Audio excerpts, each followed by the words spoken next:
नमस्कार दोस्तों आपने अपने जीवन काल में कम से कम एक बार एंटीबायोटिक दवा जरूर ली होगी। एक बच्चे के रूप में दर्दनाक स्ट्रेप थ्रोट जो कि एक स्ट्रेप नामक बैक्टीरिया से होने वाला गले का एक इन्फेक्शन होता है, या फिर कान के इन्फेक्शन के इलाज से लेकर जवान होने पर जलन वाले मूत्रपथ के इन्फेक्शन में या त्वचा में खुजली वाले इन्फेक्शन के लिए एंटीबायोटिक्स दवाएं हमारे लिए महत्वपूर्ण दवा वर्गों में से सबसे अधिक उपयोग की जाने वाली दवाएं हैं। एंटीबायोटिक्स ने 1940 के दशक से उपयोग की शुरुआत के बाद दवाओं में क्रांतिकारी बदलाव किया और कई लोगों की जान बचाई, क्योंकि उन्होंने बैक्टीरिया के कारण गंभीर इन्फेक्शन सहित कई बीमारियों और इन्फेक्शन का इलाज करने का साधन प्रदान किया। एंटीबायोटिक प्रतिरोध की प्रगति को रोकने में मदद के लिए ये महत्वपूर्ण है कि एंटीबायोटिक दवाएं डॉक्टर द्वारा निर्धारित करने पर ही ली जाए और सही ढंग से ली जाए। तो इस वीडियो में आपको विस्तार से बताएंगे कि एंटीबायोटिक क्या होती है और इन दवाओं के प्रकार कौन कौन से हैं और एंटीबायोटिक कैसे और क्या कार्य करते हैं, और इसके साथ ही इन दवा के फायदे और नुकसान के बारे में भी आपको बताएंगे। दोस्तों सबसे पहले तो हम यही बात करेंगे कि एंटीबायोटिक्स क्या होती है। तो दोस्तों एंटीबायोटिक्स आधुनिक चिकित्सा में सबसे अधिक प्रिस्क्राइब की जाने वाली दवाओं में से एक है। एंटीबायोटिक्स बैक्टीरिया को मार कर या फिर उन्हें क्षति पहुंचा कर बीमारी का इलाज करते हैं। पहला एंटीबायोटिक पेनिसिलिन था, जो कि मोल्ड कल्चर में इत्तेफाक से खोजा गया था, यानी कि जीवाणु उगाने की प्रक्रिया के दौरान। और आज 100 से अधिक विभिन्न एंटीबायोटिक दवाएं मामूली से लेकर जानलेवा इन्फेक्शन तक को ठीक करने के लिए उपलब्ध हैं। हालांकि क्योंकि इनका बहुत अधिक उपयोग किया गया है और इसीलिए कई एंटीबायोटिक अब एक बार जिन जीवाणु को मारा था उन जीवाणुओं के खिलाफ प्रभावी नहीं होते हैं। एंटीबायोटिक्स, जिन्हें एंटीबैक्टीरियल के रूप में भी जाना जाता है, वे दवाएं हैं जो कि बैक्टीरिया के विकास को रोकती है या फिर धीमा करती है, और इनमें शक्तिशाली दवाओं की एक पूरी श्रृंखला शामिल है और ये बैक्टीरिया के कारण होने वाली बीमारियों के इलाज के लिए उपयोग की जाती है। हालांकि एंटीबायोटिक्स वायरस के कारण होने वाले इन्फेक्शन के खिलाफ प्रभावी नहीं है, जैसे कि कोल्ड, फ्लू या ज़्यादातर प्रकार की खांसी और ब्रोंकाइटिस। सोर थ्रोट्स जब तक कि स्ट्रेप नामक बैक्टीरिया के कारण नहीं होता, क्योंकि उस स्थिति में एंटीबायोटिक्स काम करती है। यदि आप किसी वायरस के कारण बीमार है तो एंटीबायोटिक दवाएं लेने से ये आपको अच्छा करने से ज़्यादा नुकसान कर सकती है। एंटीबायोटिक दवाओं का उपयोग करते समय यदि आपको उनकी आवश्यकता नहीं होती है या उन्हें सही तरीके से उपयोग नहीं करते हैं तो एंटीबायोटिक प्रतिरोध पैदा हो सकता है, और इसका मतलब है कि जिस बैक्टीरिया के खिलाफ पहले ये प्रभावी थी उसके खिलाफ अब उसका कोई प्रभाव नहीं होता है, क्योंकि बैक्टीरिया एंटीबायोटिक के प्रभावों का प्रतिरोध करने में सक्षम हो जाता है। जब आप एंटीबायोटिक्स लेते हैं तो अपने डॉक्टर द्वारा दिए गए दिशा निर्देशों का ध्यानपूर्वक पालन करें। यदि आप बेहतर महसूस करते हैं तो भी अपनी दवा खत्म करना महत्वपूर्ण है।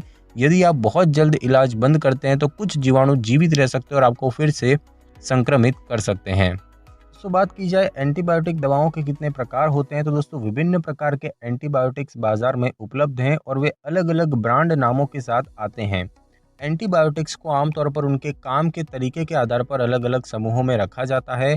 प्रत्येक प्रकार का एंटीबायोटिक केवल कुछ प्रकार के बैक्टीरिया या परजीवी के खिलाफ काम करता है, और यही कारण है कि अलग अलग प्रकार के इन्फेक्शन के इलाज के लिए अलग अलग एंटीबायोटिक्स का उपयोग किया जाता है। तो इनके मुख्य प्रकारों की बात करें तो उनमें है पेनिसिलिन, उदाहरण के लिए फिनोक्सीमिथाइल पेनिसिलिन या फिर एमोक्सिसिलिन वगैरह।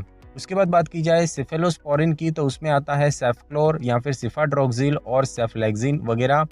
उसके बाद बात की जाए टेट्रासाइक्लिन्स की तो उनमें है टेट्रासाइक्लिन, डॉक्सीसाइक्लिन और लाइमसाइक्लिन वगैरह। अमाइनोग्लाइकोसाइड्स की बात की जाए, अमाइनोग्लाइकोसाइड्स की तो उनमें है जेंटामाइसिन और टोब्रामाइसिन वगैरह। मैक्रोलेट्स की बात की जाए तो उनमें है एरिथ्रोमाइसिन, एजिथ्रोमाइसिन और क्लेरिथ्रोमाइसिन वगैरह। क्लिंडामाइसिन वगैरह। सल्फोनामाइड और ट्राइमिथोप्राइम की बात की जाए तो उनमें है कोट्रीमोक्साजोल, मेट्रोनिडाजोल और ट्रिनिडाजोल वगैरह।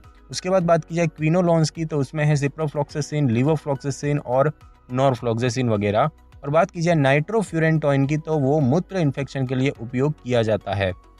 तो ये जो है मुख्य प्रकार के एंटीबायोटिक्स। इनके अलावा भी कई अन्य एंटीबायोटिक दवाएं हैं जो कि विशेषज्ञ डॉक्टर या फिर अस्पताल के डॉक्टर अधिक असामान्य प्रकार के इन्फेक्शन जैसे कि टीबी के इलाज के लिए उपयोग कर सकते हैं। और अधिकांश एंटीबायोटिक्स अपने व्यक्तिगत एंटीबायोटिक वर्ग में आती है, और एक एंटीबायोटिक वर्ग विभिन्न दवाओं का एक समूह है जिनमें की एक समान रासायनिक और फार्माकोलॉजिकल गुण होते हैं, और उनकी रासायनिक संरचना समान लग सकती है और एक ही वर्ग की दवाएं एक जैसे बैक्टीरिया को मार सकती है। हालांकि ये ध्यान रखें कि किसी भी इन्फेक्शन के लिए एंटीबायोटिक का उपयोग तब तक न करें जब तक कि आपका डॉक्टर विशेष रूप से इसे निर्धारित नहीं करता है। भले ही आपके लिए पहले निर्धारित की गई दवा और इसका वर्ग समान हो, एंटीबायोटिक्स जीवाणुओं के एक विशेष प्रकार के लिए होती है जिसे कि वे मारती है। इसके अलावा आपको अपने इन्फेक्शन को प्रभावी ढंग से ठीक करने के लिए एक पूर्ण इलाज की आवश्यकता होगी और इसीलिए न तो पहले के बचे हुए एंटीबायोटिक्स का उपयोग करें और न ही इलाज के बीच एंटीबायोटिक्स बचा कर रखें, अपना कोर्स पूरा करें। बात की जाए कि एंटीबायोटिक का कार्य क्या होता है, इसका क्या उपयोग होता है, तो जीवाणु से होने वाले इन्फेक्शन का इलाज करने के लिए एंटीबायोटिक दवाओं का उपयोग तब किया जा सकता है जब एंटीबायोटिक दवाओं के बिना इसे ठीक करने की संभावना नहीं है। अगर इलाज नहीं किया गया तो इसका दूसरों को ये प्रभावित कर सकता है। बिना एंटीबायोटिक दवाओं से इलाज के बहुत लंबा समय लग सकता है या फिर यदि इलाज न किया जाए तो अधिक गंभीर जटिलताओं का खतरा हो सकता है। और जिन लोगों को इन्फेक्शन का जोखिम अधिक हो उनको भी एक सावधानी के तौर पर, जिसे एंटीबायोटिक प्रोफाइलैक्सिस कहा जाता है, उनमें एंटीबायोटिक्स दिया जा सकता है। एंटीबायोटिक दवाओं का उपयोग बैक्टीरिया के कारण होने वाले इन्फेक्शन के इलाज के लिए किया जाता है। हालांकि कभी कभी यह निर्धारित करना मुश्किल होता है कि आपका इन्फेक्शन बैक्टीरिया के कारण है या फिर वायरस के कारण है, क्योंकि इनके लक्षण अक्सर समान होते हैं। एंटीबायोटिक से इलाज किए जाने वाले कुछ सामान्य प्रकार के इन्फेक्शन की बात करें तो मुहासे, ब्रोंकाइटिस, कंजक्टिवाइटिस, ओटाइटिस मीडिया, यौन संचारित रोग, त्वचा या फिर मुलायम टिश्यूज में इन्फेक्शन, स्ट्रेप्टोकोकल फेरिंजाइटिस जिसे कि हम स्ट्रेप थ्रोट कहते हैं, ट्रेवलर्स डायरिया, ऊपरी श्वसन पथ में इन्फेक्शन या फिर मूत्र पथ में इन्फेक्शन। आपके डॉक्टर आपके लक्षणों का मूल्यांकन करेंगे और आपके इन्फेक्शन का कारण निर्धारित करने के लिए शारीरिक परीक्षण कर सकते हैं। कुछ मामलों में वे इन्फेक्शन के कारण की पुष्टि करने के लिए ब्लड टेस्ट या मूत्र परीक्षण का अनुरोध कर सकते हैं। एंटीबायोटिक दवाएं लेने के लिए अपने डॉक्टर के निर्देशों को ध्यान से सुनें और उन्हीं के अनुसार दवा लें। अगर आपको कुछ आशंका हो तो प्रशिक्षित फार्मासिस्ट से भी दवा लेते समय पूछ सकते हैं। एंटीबायोटिक दवाओं की खुराक कई तरीकों से प्रदान की जा सकती है, जैसे कि मौखिक या फिर ओरल एंटीबायोटिक, गोलियां, कैप्सूल या फिर एक तरल जिसे कि आप पीते हैं, जिसका उपयोग शरीर में अधिकांश प्रकार के हल्के से मध्यम इन्फेक्शन के इलाज के लिए इनका उपयोग किया जाता है। उसके बाद होता है एक सामयिक एंटीबायोटिक्स, यानी कि क्रीम, लोशन, स्प्रे या ड्रॉप्स, जिसका उपयोग जो है अक्सर त्वचा के इन्फेक्शन के इलाज के लिए किया जाता है। और एक होता है एंटीबायोटिक्स के इंजेक्शन, तो इन्हें सीधे रक्त या मांसपेशियों में ड्रिप के माध्यम से इंजेक्शन या जल शेक के रूप में दिया जा सकता है और आमतौर पर अधिक गंभीर इन्फेक्शन के लिए ये उपयोग होते हैं।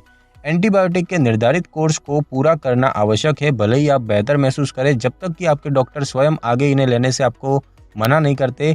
यदि आप एक कोर्स के बीच में एंटीबायोटिक लेना बंद कर देते हैं तो बैक्टीरिया एंटीबायोटिक प्रतिरोधी बन सकता है। और यदि आप अपने एंटीबायोटिक दवाओं की खुराक लेना भूल जाते हैं तो उस खुराक को जितनी जल्दी याद आए उतनी जल्दी ले लें और फिर सामान्य रूप से एंटीबायोटिक का अपना कोर्स लेना जारी रखें। लेकिन अगर आपको इसके बारे में अगली खुराक के लिए निर्धारित समय पर याद आता है तो उस खुराक को छोड़ें और अपना नियमित खुराक शेड्यूल जारी रखें।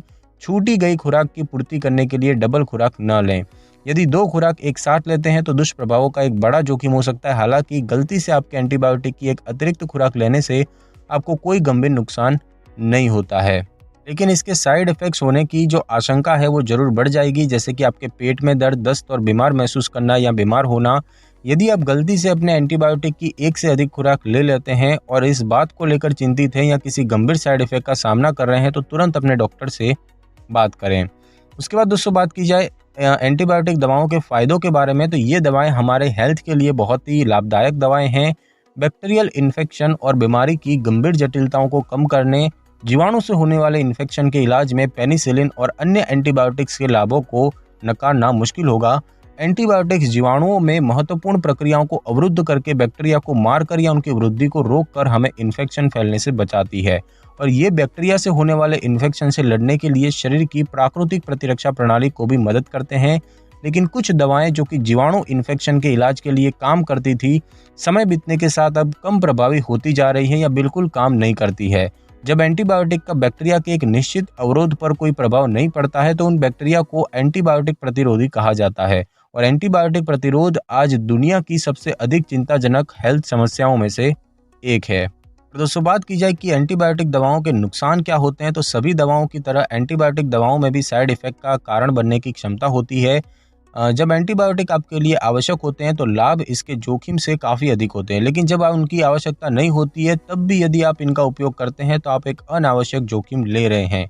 एंटीबायोटिक दवाओं के उपयोग से होने वाले कुछ सामान्य नुकसान की बात करें तो कुछ एंटीबायोटिक दवाओं या एंटीबायोटिक के वर्ग से एलर्जी हो सकती है, जैसे कि पेनिसिलिन से एलर्जी। कई एंटीबायोटिक दवाएं गैस्ट्रोइंटेस्टाइनल समस्याओं का कारण बन सकती है, जैसे कि दस्त, उल्टी या मतली।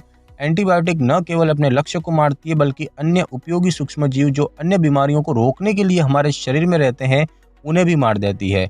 और त्वचा पर कई प्रकार के चकत्ते हो सकते हैं जो कि हल्के या फिर विनाशकारी भी हो सकते हैं, जिसे कि जहरीले एपिडर्मल नेक्रोलाइसिस कहते हैं। तो दोस्तों आज की इस वीडियो में बस इतना ही। अगर आपको मेरी ये वीडियो और जानकारी अच्छी लगी हो तो वीडियो को लाइक और शेयर कर दीजिए और कमेंट करना बिल्कुल भी ना भूलें। और अगर आप हमारे चैनल पे नए हैं तो चैनल को कर लें सब्सक्राइब और बेल आइकन के बटन को ज़रूर क्लिक कर लें ताकि मेरी नई वीडियो की नोटिफिकेशन सबसे पहले आपको मिल सके। Thanks for your time.